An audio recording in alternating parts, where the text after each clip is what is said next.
Hi, CHRIS REID Realtor here out of Pensacola, Florida. So the first few days of spring have occurred, and it's really gotten me thinking about being on the water and enjoying my boat and spending time on the water. And, it got me thinking about how we have so many different types of water and waterfront in this Pensacola area that I really thought that I should share with you all the different types of water and the advantages and disadvantages of these bodies of water if you're thinking about living on the water in Florida or on the Gulf Coast. So we're known here in Pensacola for Pensacola Beach. We're really well known for our white sand beaches.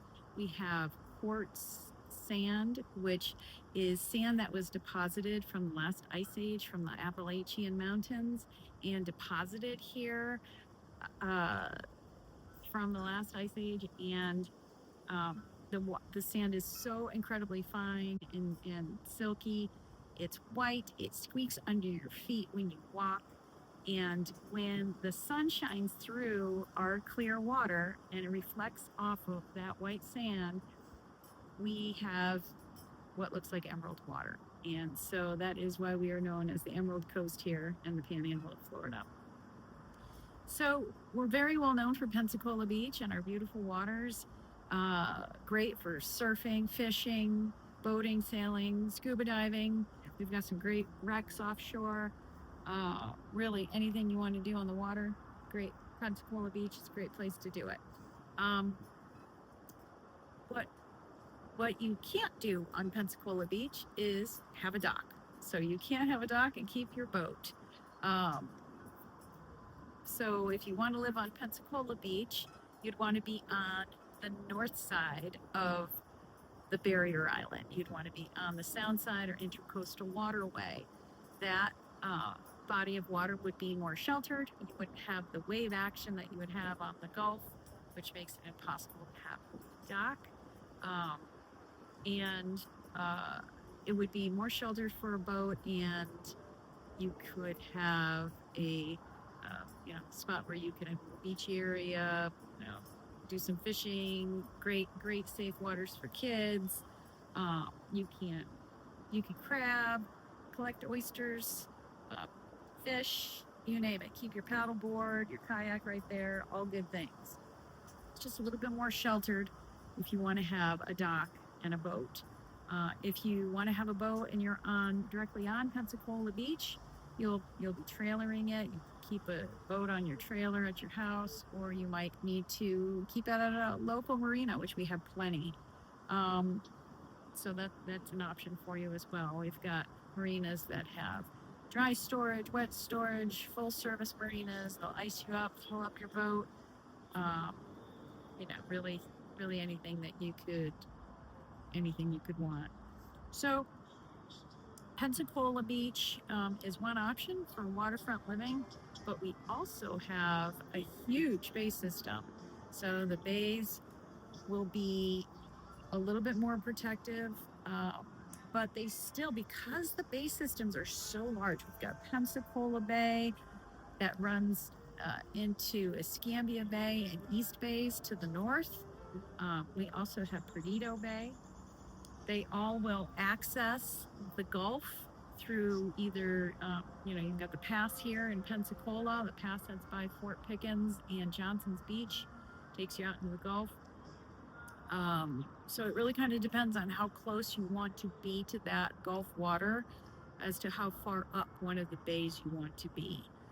Some of the bays can get a little shallow on spots, so it's something that you really want to take into consideration as well. You may have to plan for a longer dock or just a longer run to get to the pass to get out to the Gulf. So all good things to consider. The other options that we have are, we've got about 3 different bayous, actually four different bayous, 3 larger ones, 1 smaller one, that are all right in and around our downtown Pensacola area.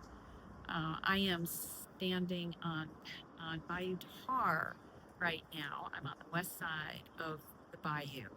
It's a bayou that's fed by Carpenter Creek, and it feeds out into Pensacola Bay. The water is also flushed. It comes in from Pensacola Bay, so it is tidal. It doesn't have much of a tide rise or fall. It's just a couple of feet. We do have winter low tides, and the tide can really go down quite a bit. We will also have different tides depending on the moon phase and where the water will come up, more than usual as well. So on the bayou, you can have a dock, you can have a boathouse, you can have your boat stored on sheltered water, and still have the ability to get out into the Pensacola Bay and then out into the Gulf through the pass. So our run to the pass from where I'm standing, which is on the south side of Bayou Tahar, is about 8 miles from here. So about 8 mile run, running pretty fast. Takes about 20 minutes for us to get out there, if it's not too rough, to get from the bayou out to the Pensacola Pass. The bayou has mullet, it has redfish, occasional tarpon. We have dolphin that feed in the bayou regularly. We have seen river otter over the years. We've actually seen a couple of sturgeon in here, which is really unusual. Not very rare to see that. We've got black drum that live to be about 80 years old. So all kinds of, crabs, mussels, oysters, different type of little, small sea creatures. We've seen seahorses, trumpetfish, all kinds of things. Anyway, that you find here on the bayou, it's teeming with life, and then it also has a lot of bird life as well. A lot of great seabirds along the bayou: seagulls, pelicans, heron, osprey, eagles, and then all the songbirds are usually, they stay kind of away from the water and let the seabirds have the water, but they're in just a little bit from where I'm standing.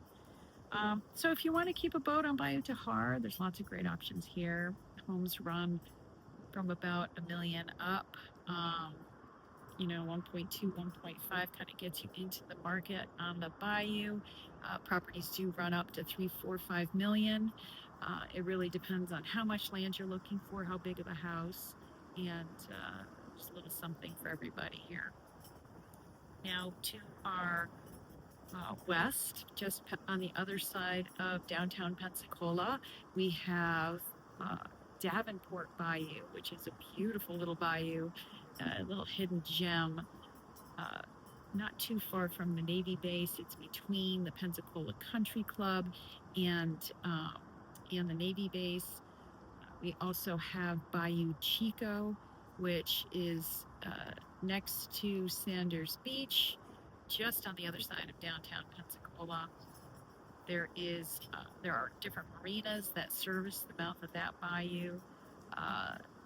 There is a restaurant that has been there forever called the Oar House.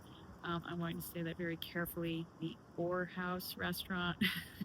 That's at the southern end of Pace Boulevard. Open air, tiki bar roof. It's a real fun place that has been there forever. Bayou Chico has marinas, it has boatyards, it has many single-family homes that have their own private boat docks. And when you get into Bayou Chico, you're going to go past Sanders Beach and some of the marinas, and there's some townhomes and single-family homes and the Oar House and all of that. You kind of get in, and you follow a channel, and then as you get it deeper into the bayou, the water gets flatter, more shallow, and so you'd really have to pay attention to what your required depth is, your draft is for your boat to determine what kind of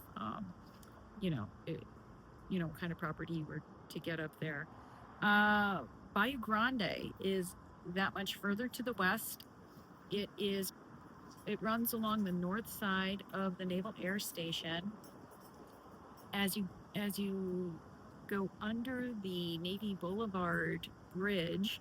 You've got Davenport Bayou on your right. You've got the bridge. It's opens up. It's quite wide, and the water goes around a good part of Navy Point.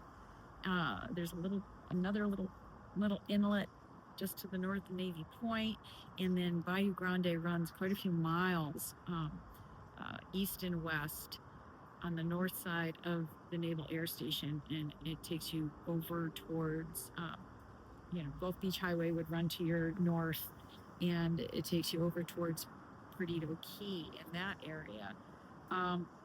Bayou Chico, Bayou Grande, there are some beautiful homes that really can afford you a very nice lifestyle at a very reasonable, much more reasonable price than if you were to be on, both Breeze or Pensacola Beach. And, you get the benefit of having that sheltered water, maybe some larger lots, and some really nice prices. And if you're over that way, also get the advantage of having the Angels do your own private air show when they're in town practicing. So but you gotta like the Blue Angels if you're on that side of town. And if you're going to be on Bayou Grande, you definitely have to like the Blues flying over it. I can't get enough, so it would work for me.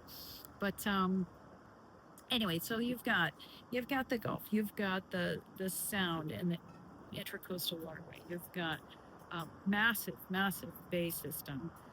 Our bays are so large, are so untapped. We actually have America's Magic that is now stationed here in Pensacola. They're calling Pensacola home base. They are at the Port of Pensacola, and America's Magic is a World Cup boat. So we are really establishing ourselves as a real sailing community here. As you can see, we have a nice breeze. We've got some big open waters, some deep waters in that bay, and which are also, relatively sheltered. You've got land on all sides, for good sailing. What else can I tell you? So you've got the beach, you've got the Sound, Intracoastal, you've got the bay systems, you've got areas that have sawgrass, that, if you like a natural shoreline, the sawgrass is really nice to keep wave action down, keeps erosion down. People will also build seawalls. You can have docks depending on how shallow your water is. It depends on how far out you would have to have a dock or want to have a dock to get to deep enough water for your boat. Depending on what kind of draft your boat takes would maybe dictate where you would want to go, how large a boat. Bayou Tahar does have a bridge that has about a 14 or 16 foot clearance, and that so if you have a sailboat, you'd have to have a mast that you'd want to take down. We don't have a lot of sailboats on Bayou Tahar for that reason. Just not something that people have really wanted to do, going under that bridge. But that bridge does accommodate, this bayou does accommodate some really good sized yachts and some fishing boats. So just all good things to consider. That is, let's see, what else do we have? We've talked about the beach. We've talked about the Intracoastal. We've talked about the bays. We've got numerous marinas. We have dry storage. We've got marina storage. Whenever we do have a storm in our area, you do need to take your boat out, so you have to keep that in mind. If you want to live on the water and you are concerned about being in a flood zone, a lot of our coastal area here in Pensacola in the area is quite high. Across from me is, sort of the southern part of East Hill, Jackson Hill area, and that elevation has got to be about 45, 50 feet of elevation. You could have a waterfront home with your private waterfront and boat dock, and not be in a flood zone. So you can have the best of both worlds. As far as some of the pricing goes, mentioned to you what some of the waterfront places are going for. You can have a water view, possibly with a boat slip. And we've had a couple sales as of late that have been in the 2.4, $2.5 million range. Big, beautiful homes with water views and a boat slip in a private HOA. We have another house just down the road that was listed for 2.6 million. It's under contract. We should be seeing what that's going to be selling for anytime now. We have a market on the bayou that, you know, like I mentioned, you can get into it at about 1.2, 1.5, takes you up to 3 or 4, 5 million tops. Some of the homes are quite large, going all up to like 6,000 square feet on like acre lots. So still quite affordable compared to other places in Florida. To our east, you know, places out on 30A, you know, you've got a couple of issues. One, you may have the beachfront, but you don't have, you're limited on your ability to have a boat or have access by boat to the Gulf because you may be kind of landlocked. You don't have access to a pass. So in Pensacola, you've got the pass at Fort Pickens. In Navarre, if you want to, I mean, you've got beautiful, beautiful beaches and you've got all this sound front and intercoastal. But if you want to have a fishing boat, or if you want to access the Gulf from there, that would be one heck of a run. So there's no pass in Navarre. So there's no cut into the, that leads you to the Gulf. So if you're a fisherman and you really want to be fishing in the Gulf, that may not be your best option. So all good things to consider. There's a little something for everybody. It's just a matter of figuring out what that is. And it's really all about that Florida waterfront lifestyle. Lots of great luxury living, whether it be single family homes, condos, townhomes, living in downtown with water views, and ability to put, keep a boat on at a marina in downtown Pensacola, or living further up one of the bays or bayous. Something for everybody here, and just a matter of figuring out what that is. So CHRIS REID Realtor signing out. Love to talk real estate with you. Feel free to follow me on Facebook at CHRIS REID Realtor. Follow me, subscribe to my YouTube channel, CHRIS REID Real Estate Pensacola. Looking forward to talking with you, and have a great day. Take care.